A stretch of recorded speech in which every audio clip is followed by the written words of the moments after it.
दिशा channel के देश विदेश के सभी दर्शकों को सादर नमन और प्रणाम। मित्रों, प्रतिदिन आप यह कार्यक्रम देखते हैं ओम नमः शिवाय के नाम से। आज हम एक विशेष कार्यक्रम ईश कण और भारत लेकर आपके लिए उपस्थित हुए हैं। आज पूरे विश्व में गॉड पार्टिकल्स की चर्चा है। सृष्टि की रचना का रहस्योद्घाटन वैज्ञानिक कर रहे हैं अनंत प्रयास के बाद, और यह अत्यधिक महत्वपूर्ण विषय है क्योंकि मनुष्य ने, सभ्यता ने जब से आंखें खोली, उसके सामने सबसे बड़ा प्रश्न यही रहा है कि इस पूरी सृष्टि की उत्पत्ति कैसे हुई है। और सभी पंथों ने, सभी विचारों ने, सभी मनीषाओं ने, सभी धर्मों ने अपने अपने ढंग से इस पर विचार किया है। वैज्ञानिक भी अपने ढंग से इसमें लगे हुए हैं और आज हम इस पर चर्चा करने के लिए हमारे साथ उपस्थित हैं श्री अरुण कुमार मित्तल जी। और अरुण कुमार मित्तल जी दिल्ली यूनिवर्सिटी में सीनियर रिसर्च फेलो हैं और सौभाग्य की बात यह है कि दिल्ली यूनिवर्सिटी का यह विज्ञान विभाग जो भी रिसर्च हुई है, जिसमें गॉड पार्टिकल खोजा गया है, जिसे हिग्स बोसान भी कहते हैं, उसका एक हिस्सा है और अरुण कुमार मित्तल जी उसके एक हिस्से हैं। तो आज भारत का जो योगदान है इस गॉड पार्टिकल को खोजने में, हम उस पर चर्चा करेंगे, भारत से संबंध पर चर्चा करेंगे। सबसे पहले अरुण जी, आपका स्वागत है कार्यक्रम में और आपका बहुत बहुत धन्यवाद कि आप आए इतनी व्यस्तता के बावजूद, क्योंकि आजकल रिसर्च की इतनी व्यस्तता चल रही है। अरुण जी, सबसे पहला सवाल तो यही उठता है कि यह जो ये हिग्स बोसान शब्द है या गॉड पार्टिकल शब्द है, यह भारत से कैसे जुड़ता है? अगर देखा जाए तो हिग्स बोसोन का नाम ही, उसमें जो बोसोन आता है, बोसोन में जो बोस है वो अपने सत्येंद्र नाथ बोस जो एक वैज्ञानिक हुए हैं उनके नाम से ही आया है। उन्होंने सत्येंद्र नाथ बोस ने अल्बर्ट आइंस्टीन के साथ मिलके एक स्टैटिस्टिक्स डेवलप किया जिसको कि बोस आइंस्टीन स्टैटिस्टिक्स कहते हैं।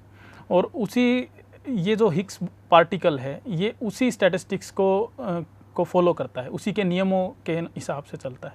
तो इसीलिए हिग्स का नाम तो पीटर हिग्स से आया है, लेकिन जो बोसोन है उसमें जो बोस है वो अब भारत के सत्येंद्र नाथ बोस की वजह से आया। तो इसके नाम में ही आप देख सकते हैं कि भारत का शुरू हो जाता है कंट्रीब्यूशन अगर कहें तो।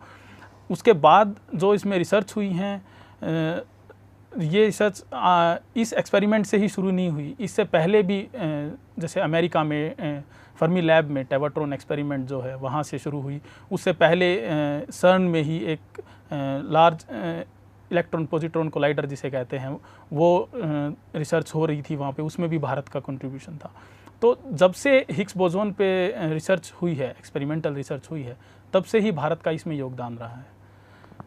तो अगर कहें कि जो कि वर्तमान में जो एक्सपेरिमेंट जिसने कि इसको आप कह सकते हैं इसकी खोज की है, उसमें भारत का जो कंट्रीब्यूशन है वो उसी समय से शुरू हुआ जब से ये एक्सपेरिमेंट के बारे में सोचा गया, जब से इसकी रूपरेखा तैयार की गई। तो 1996 में, 1994 से 1996 के बीच में इस प्रयोग की रूपरेखा तैयार की गई। तब से ही भारत इसमें इन्वॉल्व रहा है। तो भारत का मेनली जो कंट्रीब्यूशन वो एक CMS एक्सपेरिमेंट जिसे बोलते हैं, कॉम्पैक्ट म्यून सोलिनॉइड, जो कि लार्ज हेड्रोन कोलाइडर एक्सपेरिमेंट का एक डिटेक्टर है, उसमें ही मेनली कंट्रीब्यूशन रहा है। उसमें भारत के कुछ यूनिवर्सिटीज़, कुछ इंस्टीट्यूट्स रहे हैं, जिसमें कि दिल्ली यूनिवर्सिटी भी एक बहुत मुख्य अंग रहा है उसका। बाकी इंस्टीट्यूट्स का अगर नाम लिया जाए तो पंजाब यूनिवर्सिटी, टाटा इंस्टीट्यूट मुंबई और Bhabha atomic research centre Mumbai और साहा इंस्टीट्यूट कोलकाता, ये सब इंस्टीट्यूट्स इसमें एक्टिवली इन्वॉल्व रहे हैं। अगर देखा जाए तो अगर मेन कंट्रीब्यूशन को डिवाइड किया जाए तो वो सॉफ्टवेयर और हार्डवेयर में डिवाइड किया जा सकता है, क्योंकि किसी भी एक्सपेरिमेंट को करने के लिए ये दो चीज़ें ही ज़रूरी होती हैं, सॉफ्टवेयर और हार्डवेयर। तो सबसे पहले तो हार्डवेयर ही आता है, क्योंकि आपको मशीन बनानी है। तो आपको डिटेक्टर अगर बनाना है तो उसमें अगर दिल्ली विश्वविद्यालय की बात करूं तो एक प्री शावर नाम का एक डिटेक्टर लगाया गया है उसमें, जो कि फोटोन एक पार्टिकल होता है जो कि सबसे महत्वपूर्ण पार्टिकल है, जिससे कि हिग्स की खोज की गई है जिस पार्टिकल से, उसको डिटेक्ट करने के लिए एक प्री शावर नाम के डिटेक्टर्स जो लगाए गए हैं वो दिल्ली यूनिवर्सिटी ने भाभा एटॉमिक रिसर्च सेंटर के सहयोग से यहाँ से ही भेजे गए हैं। वो 1000 डिटेक्टर्स यहाँ से भेजे गए थे और वो अभी उस जो मेन जो एक्सपेरिमेंट है उसमें लगे हुए हैं और वो बहुत ही अच्छा उनके रिजल्ट्स आ रहे हैं। तो ये तो हो गया एक।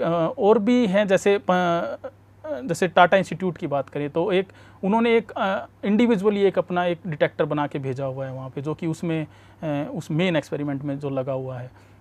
और हार्डवेयर में पंजाब यूनिवर्सिटी की अगर बात करें तो उन्होंने भी एक अलग से ही एक डिटेक्टर्स बना के भेजे हुए हैं। तो वो सब डिटेक्टर्स वहाँ पे एक्टिवली लगे हुए हैं, हमारे पार्टिकल्स को डिटेक्ट कर रहे हैं, और जिससे कि और तो ये तो हो गए हार्डवेयर की बात। तो अब सॉफ्टवेयर की बात आती है।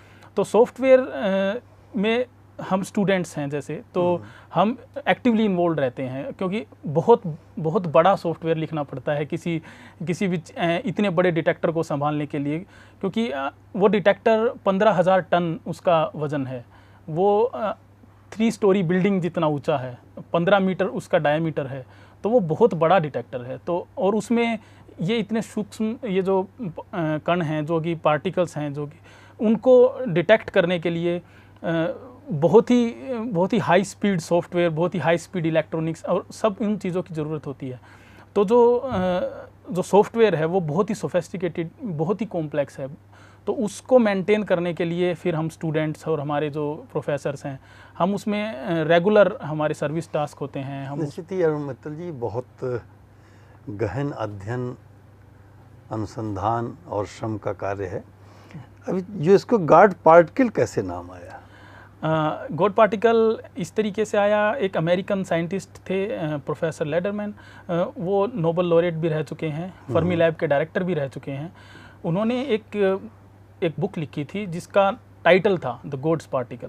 एक्चुअली वो बुक शुरू में गॉड डैम पार्टिकल उन्होंने इसका नाम दिया था, क्योंकि वो पार्टिकल बहुत डिफ़िकल्ट है ढूंढना, और वो बहुत इम्पोर्टेंट है लेकिन बहुत डिफ़िकल्ट है, तो इसलिए उन्होंने गॉड डैम कहा। लेकिन बाद में उसका नाम बदल के गॉड्स पार्टिकल कर दिया गया, और उस चीज़ को और ज़्यादा बढ़ावा दे दिया गया, क्योंकि जिस फील्ड से ये पार्टिकल उभर के आता है वो फील्ड हर जगह है। तो क्योंकि बोलते हैं कि भगवान भी हर जगह है, तो एक एनालॉजी बना दी गई कि ये पार्टिकल गॉड्स पार्टिकल है, और क्योंकि ये महत्वपूर्ण बहुत है, क्योंकि इसकी वजह से बाकी सब चीज़ों में भार आया है। अगर ये नहीं होता, ऐसा नहीं है कि ये नहीं होता तो भार नहीं होता, भार है, लेकिन एक थ्योरी थी जिसकी वजह से ये बोला गया था कि इस पार्टिकल की वजह से भार है, और अब वो पार्टिकल मिल गया है तो वो थ्योरी प्रूव हो गई है कि हाँ। तो इसलिए मतलब जैसे जो हमारे यहाँ कहा गया है, सभी धर्मों में है कि कण कण में भगवान है, या भगवान में कण कण है, जो भी, और भगवान सूक्ष्म भी है। तो क्या इस आधार पर ये निर्णय नहीं कि ये पार्टिकल जो कण है, अणु है, तो यह इसलिए उसको ईश्वर के रूप में नाम दिया गया, प्रतीक रूप में आप कह सकते हैं, क्योंकि हमारे धर्म में, हमारे पुराने ग्रंथों में भी यही, जैसे आपने बोला, ऐसे बोला गया है कि हाँ, कण कण में भगवान है। और जैसे मैंने बताया कि क्योंकि ये फील्ड, ये कण हर जगह है, तो उस चीज़ से अगर आप कंपेयर करें तो आप बोल सकते हैं कि हाँ, ये भगवान है। लेकिन अब भगवान का भी किसी को नहीं पता है कि भगवान क्या है, तो आप ये कह ही नहीं सकते हैं कि ये यही तो विज्ञान और आध्यात्म के बीच चल रहा है। क्योंकि देखिए, विज्ञान चल कर मानता है, जहाँ तक विज्ञान पहुँचा है वहीं तक विज्ञान है, और आध्यात्म मान कर चलता है। और अब वो समय आ गया है जब आध्यात्म और विज्ञान का कोई पारस्परिक विरोध नहीं है, एक दूसरे को सप्लीमेंट कर सकते हैं, सप्लीमेंट करते हैं, क्योंकि आध्यात्म भी एक महाविज्ञान है, और विज्ञान क्या, विशेष ज्ञान को ही विज्ञान कहते हैं। जैसे हमारे यहाँ जो सनातन मनीषा है, सनातन ज्ञान विज्ञान है, उसमें आप विज्ञान बैंक की थ्योरी मानता है सृष्टि की उत्पत्ति में। हमारे यहाँ उन्होंने कहा कि ओंकार ध्वनि से सृष्टि की उत्पत्ति हुई। उसी में भी जो गॉड शब्द है, इसमें GOD है, G माने जनरेटर, O माने ऑपरेटर, D माने डिस्ट्रॉयर। तो यह भी ब्रह्मा विष्णु महेश का ही प्रतीक है। तो आप युवा भी हैं, प्रतिभाशाली भी हैं, तो क्या लगता है कि जो ये विभिन्न पंथ परंपराओं में जो आस्थाएं हैं और ये आस्था के सत्य को खोजने का ही विज्ञान का एक क्रम है ये? हाँ, ये कह सकते हैं कि जो ये डिस्कवरी है, इस कण की जो डिस्कवरी है, ये वो जो आपने बताया कि बैंग थ्योरी जो है, जो बिग बैंग थ्योरी जिसे कहते हैं, उसको समझने के लिए एक बहुत बड़ा माइलस्टोन है ये।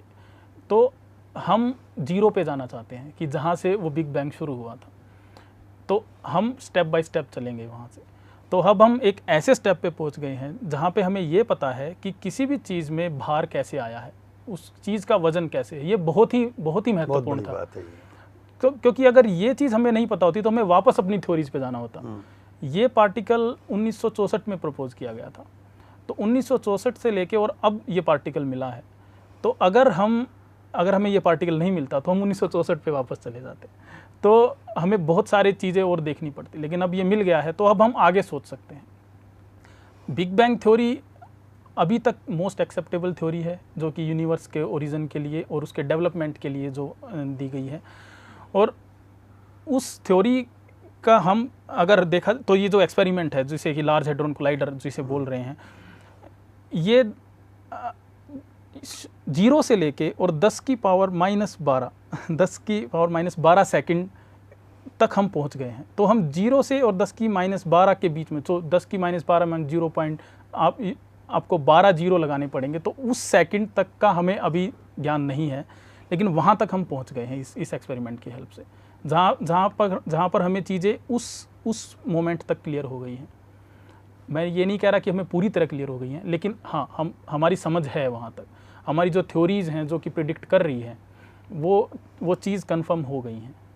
अच्छा, ये बताइए, अणु टूटता है कि फैलता है विज्ञान की भाषा में? विज्ञान की भाषा में अणु को अगर कण कहा जाए तो ज़्यादा सही रहेगा। कण फैलता है कि तो टूटता है? कण भी कई तरह के होते हैं, जैसे जो कि एक्सपेरिमेंट में अभी यूज़ किए जा रहे हैं, जिनको प्रोटॉन जिनको कहते हैं, वो फंडामेंटल पार्टिकल नहीं है। उसको तोड़ा जा सकता है, क्योंकि वो भी और बहुत कणों से मिलकर बना हुआ है। न्यूट्रॉन नहीं टूटेगा? न्यूट्रॉन भी टूटेगा, वो भी टूटेगा। न्यूट्रॉन टूटेगा, प्रोटॉन भी टूटेगा, लेकिन इलेक्ट्रॉन अभी तक नहीं टूटा है। नहीं टूटा है। क्यों? इलेक्ट्रॉन को जहाँ तक हम जा पाए हैं, जिस एनर्जी तक, जिस प्रिसीशन तक हम जा पाए हैं, उस प्रिसीशन तक इलेक्ट्रॉन नहीं टूटा है अब तक।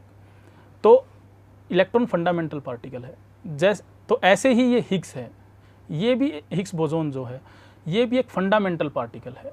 ये डिके करेगा, मीन्स ये दूसरे पार्टिकल्स में प्रवेश करेगा, लेकिन ये टूटेगा नहीं। तो प्रोटॉन को आप बोल सकते हैं कि वो टूट सकता है। तो ये इस बात पर डिपेंड करता है कि आप किस तरह के कण की बात कर रहे हैं। इसलिए कह रहा हूँ कि बहुत मेरे जीवन की घटना है। मैं प्रयाग का हूँ और एक बहुत बड़े संत हुए हैं देवराहा बाबा जी, और मैं समझता हूँ ये बात 1971 के आसपास होगी। उन दोनों अखबारों में बहुत आ रहा था कि अणु टूट रहा है, ये हो रहा है। तो उन्होंने एक दिन मुझसे कहा कि माधवकांत बच्चा, तू तो लिखता है। मैंने कहा जी बाबा। कहने लिख, अणु टूटता नहीं, उससे कुड़ता है या फैलता है। वह उस समय की 70 की बात है, और बहुत बड़े संत थे, उनके बारे में। तो मेरा मानना यह है कि जो पूरे संसार की मनीषा है, भारत की मनीषा पुरानी, क्यों हमारी सभ्यता पुरानी है, तो उसके आधार पर, और देखिए विज्ञान की खोज भी आप आस्था पर ही चलते हैं, इसमें कुछ ना कुछ मिलेगा तब जाते हैं। हाँ। अगर आप इसमें मान लें कि इसमें नहीं मिलेगा, विज्ञान में तो नहीं है। तो ये जैसे ये अणु मिला, हमारे यहाँ सब कुछ अणु का ही महत्व, जितना साहित्य पढ़िए, जितना पुराण पढ़िए, अणु शब्द बार बार आता है। अणुबम तो बाद में आया होगा। अच्छा, इस अणु से जैसे कि एक साधारण से भी आपने कहा कि सही पता चलेगा, जैसे वजन जो है वो आकार पर निर्भर नहीं है। नहीं, हाँ। भाई लोहे का वजन इतना बड़ा बहुत जाता है और रुई का इतना वजन नहीं होता। तो ये इससे कैसे मतलब इससे कैसे निकाल पाएंगे इससे हम जो अणु मिला है, जो कण जो मिला है, जिसे हिग्स बोसोन कहते हैं, इस जैसे मैंने बताया कि एक फील्ड है, हिग्स फील्ड है। तो जिस भी कण का या जिस भी किसी दूसरे अणु का जिसका भार है, वो इस हिग्स फील्ड के साथ इंटरेक्ट करता है। अच्छा। और जो जितना इंटरेक्ट करता है, जितना स्ट्रोंगली जितना इसके साथ इंटरेक्ट करता है, उसका उतना ही भार बढ़ जाता है। अच्छा। तो जैसे एक इलेक्ट्रॉन है हमारा, वो बहुत ही हल्का होता है, बहुत ही लाइटेस्ट पार्टिकल जिसे बोलते हैं वो है, तो वो बहुत वीकली उसके साथ इंटरेक्ट करता है। और भी कुछ फंडामेंटल पार्टिकल्स हैं जो कि उसके साथ बहुत हैवी इंटरेक्शन करते हैं। तो जो पार्टिकल उसके साथ हैवीली इंटरेक्ट करेगा वो हैवी होगा, जो स्ट्रॉन्गली इंटरेक्ट करेगा वो हैवी होगा, जो वीकली इंटरेक्ट करेगा वो लाइट होगा। तो अगर आप जैसे लोहे और रुई की बात कर रहे हैं, तो वो तो उसके घनत्व पे डिपेंड करता है। तो वो तो एक वॉल्यूम पर है, तो वो वॉल्यूम पे डिपेंड करता है। तो जिसका घनत्व ज़्यादा होगा वो थोड़ी सी जगह में ही ज़्यादा भार ले लेगा, और जिसका घनत्व कम होगा वो उसको ज़्यादा वॉल्यूम चाहिए होगी उतने ही भार के लिए। तो वो एक अलग चीज़ है। लेकिन जो ये हिग्स बोसॉन जो एक्सप्लेन करेगा हमें, ये एक्सप्लेन हमें करेगा कि किसी चीज़ का भार क्यों है। अच्छा, हमारे जीवन में, व्यवहारिक जीवन में इस खोज के क्या क्या प्रभाव होने वाले हैं? देखिए, व्यवहारिक जीवन में केवल इस खोज के प्रभाव नहीं होंगे। व्यवहारिक जीवन में जो प्रभाव होंगे वो होंगे उस एक्सपेरिमेंट के जो कि वहाँ पे हो रहा है जी। क्योंकि वो एक्सपेरिमेंट जब वहाँ पे हो रहा है तो इस कण को खोजने के लिए जो कि प्रयास किए गए हैं, उन प्रयास का हमारी सोसाइटी पे फ़र्क पड़ेगा। जैसे अगर मैं एक उदाहरण लूँ, जो एक्सेलरेटर जो कि यूज वहाँ पे किया गया है, जिसमें कि वो प्रोटॉन को हम गति देते हैं, प्रकाश की गति से उनको दे के और उनको टकराते हैं आपस में। तो वो जो मशीन जो वहाँ पे डेवलप की गई है, उस मशीन के हमारी मेडिकल फील्ड में बहुत सारे एप्लीकेशन हैं, जो कि आप देख रहे हैं कि इन दिनों जो नई नई इमेजिंग टेक्निक्स जो आ गई हैं, MRI और ये जो सब टेक्निक्स हैं, पहले सिर्फ एक्सरे होता था, लेकिन अब आप एक बॉडी के हर एक पार्ट के बिल्कुल डीप में जाके आप पता कर सकते हैं कि कहाँ पे क्या है। तो वो चीज़ उन्हीं एक्सपेरिमेंट से आई है, क्योंकि वहाँ पे आप जब पार्टिकल्स को ऐसे हाई एनर्जी देते हैं तो उन्हीं पार्टिकल्स को आप यूज़ करते हैं मेडिकल एप्लीकेशंस में। एक और उदाहरण देता हूँ, जैसे इंटरनेट जो आजकल जिसके बिना कुछ हो ही नहीं सकता जिसे वर्ल्ड वाइड वेब जो WWW कहते हैं, वो इंटरनेट उसी लैब से आया है। एक मिनट आपको रोकूंगा, एक फ़ोन है। जी नमस्कार, बताइए। हाँ, मैं ये जानना चाहता हूँ, ये अरुण कुमार जी को पहले तो बधाई कि इन्होंने इतना इसमें काम किया है, गॉड पार्टिकल ढूंढने में बड़ा महत्वपूर्ण कार्य है। जी धन्यवाद। मैं सिर्फ ये जानना चाहता हूँ कि एक आम आदमी गॉड पार्टिकल से क्या लाभ होने वाला है? यही मैं पूछ रहा था। आपका शुभ नाम? मैं रमेश चंद्र बोल रहा हूँ। कहाँ से बोल रहे हैं? गाजियाबाद।